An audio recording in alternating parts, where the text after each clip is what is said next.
Breaking news now. Armenia claims that Russia is not doing enough to protect Nagorno Karabakh. Armen Grigoryan, Secretary of Armenia's Security Council, has claimed that Russian peacekeepers are not doing enough to protect Nagorno Karabakh. He said this in an interview with the neighborhood press.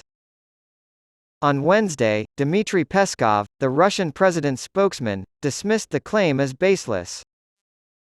On Wednesday, Russian President Vladimir Putin and Chinese Foreign Minister Wang Yi met in St. Petersburg, and the topic of Nagorno-Karabakh came up. According to Putin, our peacekeepers have been working proactively with all parties to the conflict and doing everything they can to defend civilians. Russia has supported its ally Armenia, but its influence in the region has diminished as a result of the ethnic Armenian forces' virtual surrender to Azerbaijan in Nagorno-Karabakh. On Wednesday, just days after the leaders of the two nuclear-armed nations met, South Korean President Yoon Suk-yeol warned that his country and its allies will not stand idly by if North Korea receives Russian assistance to boost its weapons of mass destruction. Kim Jong-un, leader of North Korea, met with Russian President Vladimir Putin last week in Moscow. U.S. officials had previously expressed concern that a deal between the two leaders could result in Moscow gaining weapons to use in its brutal war against Ukraine and sanction-hit Pyongyang gaining access to vital Russian technology. South Korea, a U.S. ally by treaty, is worried about this. Yoon told the UN General Assembly in New York, "While military strength may vary among countries, by uniting in unwavering solidarity and steadfastly adhering to our principles, we can deter any unlawful provocation." The UN Security Council, of which Russia is a member, was also called for reform, with the proponent claiming that such a move would receive a broad support if Moscow did provide Pyongyang with information in exchange for weapons.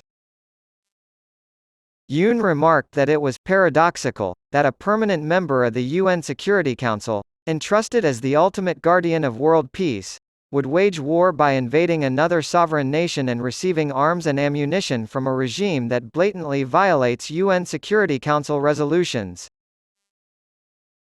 If North Korea acquires the information and technology necessary to enhance its weapons of mass destruction capabilities in exchange for supporting Russia with conventional weapons, the deal will be a direct provocation, threatening the peace and security of not only Ukraine, but also the Republic of Korea, the president added.